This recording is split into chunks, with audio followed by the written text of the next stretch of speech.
Meaning of Headingley. Headingley. Headingley.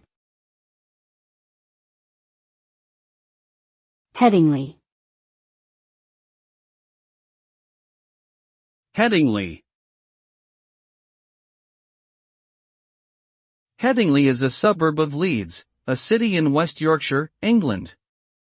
The name Headingley is believed to have originated from Old English words heafod, which means head or prominence, and ing, which denotes people of.